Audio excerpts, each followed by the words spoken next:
Akkam jirtan kabajamtoota hordoftoota Oromiyaa 24 babaaroo kaayisaniin jecha oduu August 25 2020 sanii dhiyeessaa namni sanii dhiyeessu na Abbaas. Oromiyaa 24 odeeffannoo garaagaraa argachuuf YouTube keen subscribe godhuus hin dagatina. Akkasumas Facebook keenna fi Telegram keenallee like fi subscribe godhuu nu hordofaa saniin jenna. Jalqaba irratti hangafoota oduu san dhageessis qabsoon uummanni Oromoo mootummaa bilxiginnaa irratti keessa fi alaa godhaa jiru bu'aa fidaa akka jiru ibsa. Manni maree waliigalaa naannoo Oromiyaa fi Itoophiyaa jecha imaamota masjidaa irratti raawwatan balaaleffatuu fi odeeffannoo biroollee harkaa sanii qaban waliin turasanii jedhu. Qabsoon uummanni Oromoo mootummaa bilxiginnaa irratti keessa fi alaan godhaa jiru bu'aa fidaa akka jiru ibsame. Uummanni Oromoo waraan hamaa irratti labsam qolachuuf keessa fi alatti cichoominaa fi murannoo guddaan falmii geggeessaa jira. Lagannaan gabaa fi dhaabbilee diinagdee sirna nafxanyaa irratti labsame hanga har'aatti kan itti fufe yoo ta'u, dhaabbileen mootummaa kasaaraa diinagdee hamaa keessa akka jiranis ifatti ibsamaa jira.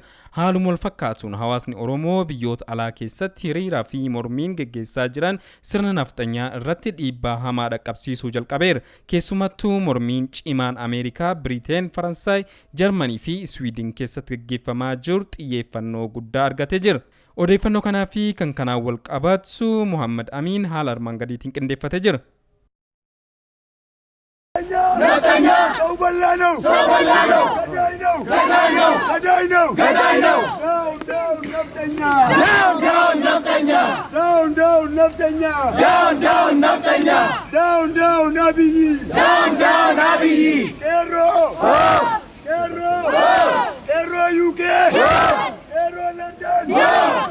Manchester,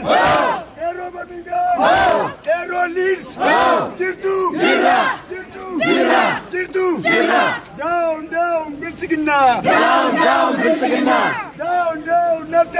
down, Naftanya, who kills the Jalu, Abiy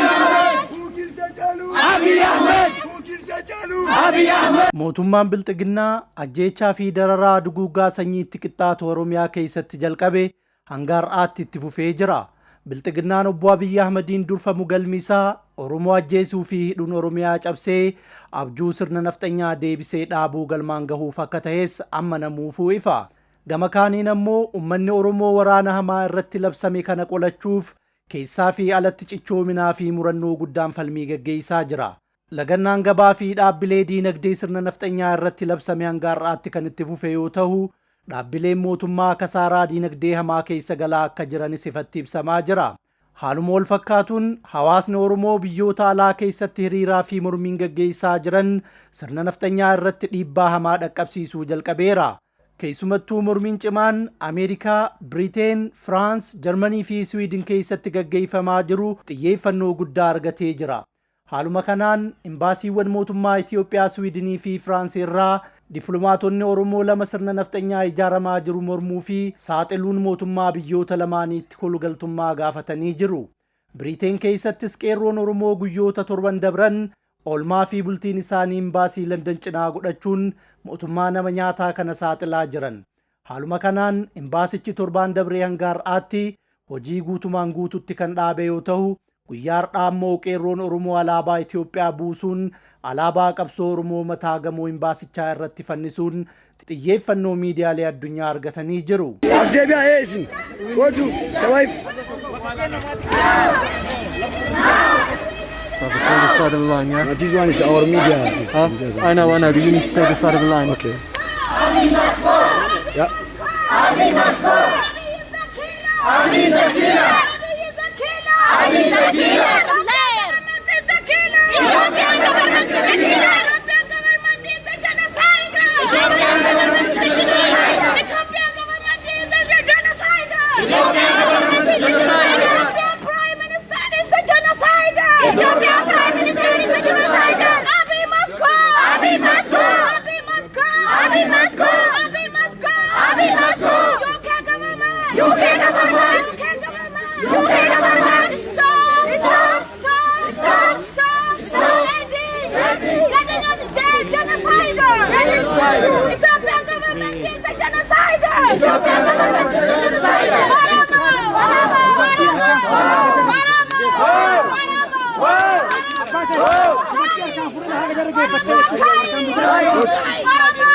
Waramo! Run.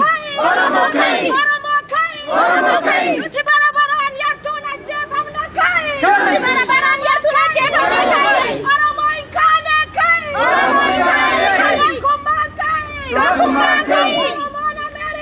Qabsoon hawaasni Oromoo Ameerikaa keessa jiraatu gaggeessaa jiru ammoo gamanumaa hunda caalaa bu'aa ol aanaa galmeessisaa jira. Torbee dabre keessa miseensonni koongiresii 20 tahan ajjeechaa fi dararaa mootummaan Itoophiyaa raawwataa jiru balaaleffatuun xalayaa ministeera haajaa alaa Ameerikaatii barreessaniin Maayik Poompiyoo dhimmicha qoratee guyyaa 60 keessatti akka dhiyeessu gaafatuu isaanii gabaasuun kennan ni yaadatama. Haaluma kanaan ministeerri haajaa alaa Ameerikaa kun imala hojii baha jiddu galeessaa keessatti gaggeessaa jiru wal qabatee Abiyyi gara Kaartuumitti akka dhufu ajaje. Kanuma hordofuun obbo Abiyyi har'a osoo hin bari'in Suudaan seenuu isaattu gabaafame. Ajaja Ameerikaa kana ilaalchisee hayyoonnii fi xiinxaltoonni siyaasaa yaada cimaa ta'e kennataa jiran. Rogeessi Oromoo beekamaa Yaayyaa Bashiir imala Abiyyi Kaartuumitti godhe kana ilaalchisee yaada isaa yommuu ibsu, qondaaltichi Ameerikaa guddaan Maayik Poompiyoon Abiyyiin Kaartuumitti waame. Oduu gaarii hin qabuu fi Israa'el irraa kallattiin Finfinneetti bararuu osoo danda'u Finfinneerra darbee Kaartuum dhaquu filate. Itoophiyaan gaanfa Afrikaa keessatti shariika Ameerikaa ishii guddoo ta'uun seenaa bara dheeraa keessatti beekamaati ture. Amma namicha aangorra jiru kana jibbanii salphisuuf Finfinneetti dhufuu mannaa Kaartuumitti koottu jedhanii ajajaniin. Nafxanyaan Oromoo salphisuu abjottu bakka hundattuu salphachaa jirti. Wanni mul'atu hundumtuu murannoo fi hamilee qabsoo Oromoo kan dabaluudha. Qawweedhaaf abadan hin jilbiiffatina. Dhiigni ilmaan Oromoo 700 dabre kana keessatti bakka iyyutti jigee fi jigaa jiru daranuu gaaza tahee qabsoo kana finiinsuun galii isaatiin gaha malee of duuban hin deebisu jedha Yaayyaan. Rogeessi Oromoo beekamaan kan biraa fuula Feesbuukaa irratti maqaa Malkaa Hawaas jedhuun barreessu akkuma Yaayyaa Bashiir ibse Maayik Poompiyoon obbo Abiyyiin gara Kaartuumitti waamuun namtichi biyyoota lixaa keessumattuu Ameerikaa keessatti tuffatamuu mul'isa jedhe. Malkaan dhimma kanaan wal qabatee xiinxala isaa 10 dura yeroo Abiyyi Jawaar irratti yaalii ajjeechaa raawwate barreessee ture ammas haala armaa gadiitiin irra deebiin dhiheesse. Abiyyi barana hin bahu ni kufa. The game is almost over. Maaliif jette naan jedha. Abiyyi sababni inni hanga har'aatti taayitaa irra tureef waan deeggarsa qabuu fi fudhatama yookaan leejtimesii qaamota sadii irraa qabu ture. Isaanis 1. Deeggarsa uummata Itoophiyaa, 2. Deeggarsa uummata Oromoo, 3. Deeggarsa yookaan beekamtii biyyoota alaati. Amma garuu deeggarsi Abiyyi qaamota sadiin irraa qabu laafaa jira jechuun 10 dura ibse. Itti dabaluunis uummanni Itoophiyaa Abiyyii fi deeggarsa guddaa qabaaf ture. Amma dubbiin akkasii miti. Deeggarsa Amaaraa hin qabu, kan Sidaamaa hin qabu, kan Tigree hin qabu, kan Walaayitaa hin qabu, kan Affaar hin qabu, kan uummata magaalaas hin qabu. Abiyyi uummata Oromootiin erga wallolee bubbulee jira. Uummata godinoota 6 Wallaggaa, 4 Booranaa fi Gujii wal sehee jira. Hayyoota Oromootiin wal hin qabu. Sababa Jawaar Mahaammadiin walitti bu'eef deeggarsa Oromoo maraa dhabaa jira. Kan biraa haafuuti miseensota OPDO kan akka Lammaa Magarsaatiin wal hin qabu. Amma sababa uummanni akka inni Jawaar irratti yaale mormeef lola irratti banee jira. Deeggarsa Abiyyi qabu sadaffaan deeggarsaa fi beekamtiin biyya alaa qabus gaaffii keessa galee jira. Haala miidiyaan addunyaa waa'ee dhimma Jawaar wal qabatee itti gabaasaa jiran yoo ilaalle Abiyyi beekamtii dhabaa akka deemu ifa. Badhaasa isaa gaaffii keessa galchaa jiru. Addunyaan maaliif beekamtii Abiyyiif kenne? Namoonni hedduun wanti biyyoonni lixaa beekamtii Abiyyiif kennaniif waan inni sirna dimokiraasii ni diriirsa jedheefi jedhanii yaadan. Dubbiin akkasii miti. Ameerikaan dimokiraasii biyyoota Afrikaa irraa dhimma hin qabdu. Ameerikaan Afrikaa keessatti kan deeggartu nama dimokiraasii diriirsee osoo hin taane nama tasgabbii yookaan steebilitii biyyaa eegsisuu danda'e qofa. Waggoota 27 kan TPLF hin deeggarteef sababa isiin dimokiraasii diriirsiteef osoo hin taane waan isiin tasgabbii biyyaa eegsisuu dandeetteefi gaafa uummanni itti ka'e tasgabbii biyyaa eegsisuu dadhabe ammoo Ameerikaanis dugda itti garagalchite. Kana walumaan argine. Abiyyis akka amma deemaa jiru kanaan uummata Oromootiin wallolee biyyattii tasgabbeessuu hin danda'u. Rakkinni TPLF'n waggoota 27 booda muudate Abiyyi waggaa tokko keessatti muudatee jira. Abiyyi deeggarsaa fi gargaarsa armaan olitti eere waan hin qabneef humna ittiin tasgabbii biyyaa eegsisuu hin qabu. Qalbii ittiin uummata ofiitiin araaramus hin qabu. Kanaafuu waan yeroo dheeraa taayitaa irra bulu natti hin fakkaatu. Diinni Abiyyi kuffisuuf deemu isa caalaa humna qabaa beeka. TPLF isa caalaa beekumsa, muuxannoo fi deeggarsa uummata ofii qabdii beeka. Amaarri humna, muuxannoo fi deeggarsa Abiyyi qabu caalaa qabaa beeka. Amaara jechuun ADP, ABN, Izeemaa, Ortodoksii warra Amaaraa akka caasaatti hattuu, kadhattuu fi rakkattuu magaalota garaagaraa keessa jiraatu fa'aa beeka. Abiyyi nama riqicha reeqqisaa jiru irratti utaalchoo taphatuu beeka. Wallaalaadha. Saniinuu jallina qaba. Abaarsa wayiis hin dhabu. Abbaan isaatu hafuura itti baafachuu hin oolu.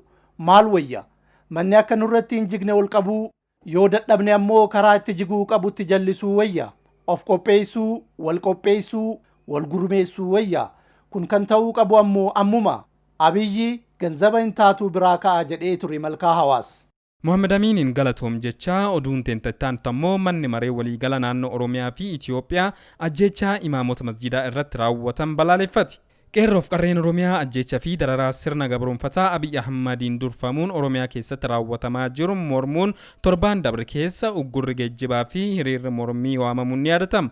Haa ta'u malee mootummaan bilchiginnaa sirna nafxanyaa leellisu qabsoo uummataa kan kallattii jijjiiruuf wiixxifataa jira. Shiira inni gaafii eenyummaa uummanni Oromoo kaas ittiin ukkaamsuuf baafate jidduu uummata Oromoo gandaa fi amantaan qoqqooduun tokko yoo ta'u, haalum kanaan shiir isaa kan galmaan baafatuuf uummata nagayaa irratti waraan isaa bobbaasuun duguuggaa sanyii raawwataa jira. Tarsiimoo kan jidduu imaamota masjidaa ajjeesuun tokko yoo ta'u, haga ammaatti godina Arsii lixaa fi godina Harargee lixaatti imaamonni masjidaa lama ajjeefamanii jiru. Kan birootis rasaasaan rukutamanii miidhamuunis ni yaadatama. Ajjeechaa imaamota irratti xiyyeeffatuun raawwatamaa jiru kanaa fi akkasumas naannichatti uummata nagayaa irratti raawwatamaa jirus gumiin Islaamaa naannoo Oromiyaa fi manni marii waliigalaa dhimmoota Islaam Itiyoophiyaa fi akkasumas dhaabbileen hawaasa musliimaa biyyoota alaatti argaman hadheeffatanii balaaleffataa jiru. Pirezidaantiin mana marii dhimmoota Islaamaa naannoo Oromiyaa Sheek Hajji Ibrahim gocha magaalaa Hasaasaatti raawwatame akkas jechuun himu. Jila guddaa wajjin deemne isa san irratti wanti agarre yoo jiraate maali inni mana Sheekh Umar Suleymaan rahmatullahi alayhi xiyyitiin alaan qorqoorroo ciccirtee seente baay'inni isii 20 oli warri immoo qabatamaan yeroo lakkaa'e antamii 8 jedhu ennee waytalaalletti maatiin isaanii akkuma jirutti nutti boohee gadda keessa galle mataan kennaddeeni akka mana isaaniitti mataa isaaniitiif illee haati warra isaaniitiillee walumarratti xiyyiitiidhaan dhuman warri bariisaa reeffa kaasee qabre hundi isaaniitu achi jiraachin nutti himanii. Sheek Hajji Ibrahim dhimma kana irratti qaama mootummaa waliin kan mari'atan ta'uu fi dhimmichi irratti kan ibsa kennuuf jiran ta'us ibsan. Maali inni farqi kana godhe hoo maali jennee wayita gaafannullee hidhataadha jechuu malee nama dhabaluu jechuu waliin beekanii hidhataan gara nama 8 kan marfamanii jedhee warri dhokatee ilaalaa laalu nuuf hima. Wanni kun maaf tahe manatti abbaan amantaa guddaan kun maaf xiyyeeffatame wanta jedhu gaafii kan dhiyeessine koomishina poolisii mootummaa naannoo Oromiyaatti dhiyeessine isaan bifa kanatti quban qabanii hirrifatanii kanumarraa ka'anii daddafanii akkasumatti dafanii koree qulqulleessitu dhaabanii jiru. Gara biraatiin immoo masjida keessatti Qur'aana nama qara'uu fi kaqaraasisu foddaa masjidaatiin darbatanii keessatti dhahanii namni 2 akka mana yaalaa amma jiru qabatamaan jira. Inni kun magaalaa Shaashamaneeti. Gara biraa ummata salaatu masjida keessatti alaa xiyyitiidhaan darbatanii tokkosan jechuutu jira. Wanna kana dhageettanii jedhee gaafannaani wanni kun baay'ee rifatanii isaan qulqullaa'uu qaba waan jedhurra geenne. Kanaaf amma dhimmicha kana bifa kanatti ilaaluun dura mee hooggantoota ol'aantuu hundaanuu wal geennee wal mari'annee dhimmi kun akkamitti qulqullaa'aa garuma fuulduraatitti illee mootuyyuu akkamitti deemamuun biyya kana odoo nageenni hin boora hin deemuun mala waan jedhu bal'innaan nutis akka abbaa amantaatitti amantaa hooggannu wajjin taanee waan jedhu bal'innaan haasa'uudhaaf karoora qabannee turre. Egaa isaanii wal arginee dhimma kana keessa gallee bal'innaan dhugaa fi dhara jirtu addaan baasnee qulqulleessineeti kan hawaasa keenya beeksifne. Haaluma wal fakkaatuun guyyaa dheengaddaa Harargee lixaa magaalaa Baddeessattis waraana mootummaatiin imaamni masjidaa ajjeefamee jira. Majlisni Oromiyaa ibsa kaleessa fuul Facebook isaa irratti baaseen godina Harargee lixaa magaalaa Baddeessatti imaam masjida Taqwaa kan ta'an Sheek Abdullahi Muhammad humnoota nageenyaan akka ajjeefaman man maree musliimaa godinichaa irraa addaan baafannee jirraa jedhe. Imaamni kun rasaasan kan ajjeefaman hagayyi 17 bara 2012 sirna awwaalchaa mucaa waggaa 10 ajjeefame Abdul Hamid osoo raawwachaa jiraniiti. Dabalataan dargaggoon Turaa Muhammad namni jedhamu miidhamee wal'aansa irra jiraachuu mirkaneeffannee jirraa jedhe. Sheek Abdullaahiin torbaanum kan keessa imaam ajjeefaman kan lammaffaa yoo ta'u dhimma kan cimsinee kan balaaleffannuu fi qaamni mootummaa ilaallatu tarkaanfii barbaachisaa ta'e fudhate yakka kan warra dalagan seeraaf akka dhiyeessu ni gaafannaa jedhame. Akkasumas ajjechaan abbootii amantaa irratti xiyyeeffatee raawwatamaa jiru kun duubni isaa ergama ajandaa biyya diiguu ta'uu waan hubanneef qaamni kamiyyuu keessumattuu dhaabbileen amantaa miidiyaaleen civic society uummanni bal'aan balaaleffachuu qabu. Majlisni Oromiyaa ajjechaa abbootii amantaa fi dhaabbata amantii irratti xiyyeeffatee gocha fokkataa fi suukkanneessaa raawwatamaa jiru balaaleffachuu irra dabree qaama mootummaa ilaallatu waliin haasaa kan jiruu fi waan ergaa kan ummataaf beeksisu ta'us ibsi. Oduun keenya biraa immoo mootummaan qabsoo ummataa xureessuuf wixxifataa jiraatu saaxilamee jetti. Waldhabbii siyaasaa naannoo Oromiyaatti uumame mootummaan amantaa wal qabsiisuuf wixxifataa jiraatuun saaxilame. Mootummaan Biltsiginnaa duguuggaa sanyii uummata irraan gahaa jiru dhoksuuf yaalii godhaa jiraatus hin milkoofne. Ajjeechaa fi dararaa kan balaaleffatuun dippiloomaatonni mootummaa Itoophiyaa lama hojii isaanii lakkisuun kolagaltummaa gaafatanii jiru. Dippiloomaatota kan jidduu imbaasii Itoophiyaa Faransaayitti argamurraa fedhii isaatiin hojii gad lakkisuun kolagaltummaa kan gaafate obbo Magarsaa Booshee gaafiif deebisaa OMN waliin taasise irratti dippiloomaatota biyyoota Awurooppaa garaagaraatti argamnuuf qabsoo biyya keessatti gaggeeffamuu jiru ilaalchisee ergama qabsoon amma gaggeeffamaa jiru kan warraaqsa mootummaa Islaamaa Itoophiyaa keessatti hundeessuuf taasifamaa jirudha jettanii mootummoota biyyoota alaa hubachiisuu qabdi jedhu mootummaa Itoophiyaa irraa nuuf kennamaa jira. Kun immoo haala nam qaanfachiisa jechuun shiir mootummaa Biltsiginnaa saaxile. Obbo Magarsaa Booshee itti dabaluunis dippiloomaatonni biyyoota garaagaraa irraa erga mootummaa kan dhagaanis haal jiru irratti kan gaafatan yoo ta'u dhimmichi kan amantaa waliin qabannee fi qabsoo ummataa xureessuuf shiir mootummaan xaxamaa jiru ta'uu hubachiisuuf yaalii godhee jira jedhe. Oduun keenya kadhumaa immoo Birgaadeer Jeneraal Kamaal Galchuu qeeqa paartii isaa irratti ka'eef deebisa kenne. Guyyaa kaleessaa miidiyaalee hawaasaa irratti Birgaadeer Jeneraal Kamaal Galchuu paartii PABO diiguuf koree raawwachiiftuu dhaabichaa hunda gaaf Sanbata Diqqaa ganam sa'a 3:00 irratti waajjira magaalaa Adaamaa keessatti yaamee jira jedhu faca'ee ture. Odeeffannoon kun immoo deeggartoota fi miseensota paartichaa hedduu kan dallansiisu yoo ta'u deeggartoonni paartii kanaa hedduun PABO'n paartii hangafaa qabsaa'ota kanneen akka Waaqoo Guutuu fi Jaarraa Abbaa Gadaafaa walitti dabalamuun hundeessanidha. Paarticha akka qabeenyi dhuunfaa PLC'tti ilaaluun dogongoraa jechuun balaaleffataa turan. Kanuma hordofuun hooggansi paartichaa Jeneraal Kamaal Galchuu barreeffama fuul Facebook isaarra maxxanseen PABO'n jaarmiyaa namni dhuunfaa yeroo fedhe diiguu fi tursuu miti. Qaama seeraa jaarmiyaa fi boordii filannoo hordofuun tursuu fi jijjiiruun aangoo qabutu jira jedhe. Jeneraalichi itti dabaluunis jaarmiyaan tokko akeeka dhaabbateef yoo galmaan gahe yookaan ammoo haalli keessatti hojjetu uf sirreessuu gaafatee tartiib seera ofii fi biyyaa hordofuun hojjechuun mirga jaarmiyaati. Aadaan baratamee jiru waan nama laallatuu fi hin ilaallanne adda beekanii deemuu dhabuun bal'aadha. Garnyaattoo jaarmiyaa kanarraa kaasanii warra keessan barreessitan wal hubanne jedhee yaada. Walgahii idilee baratame hooggansi PABO taasisu FB irratti facaasuun namni waan PABO jaalatu fakkaatee ergaa murna biroo raawwachiisuuf fedhu nu keessa jiraachuu hubannee jirraas jedhe. Hordoftoota keenya oduun guyyaa irraatiif qabnu kanuma. Waan nu hordoftaniif galatooma isaniin jechaa qophii keenya birootiin waliin gad deebinutti naga keessa nu turaa horaa bulaa deebana.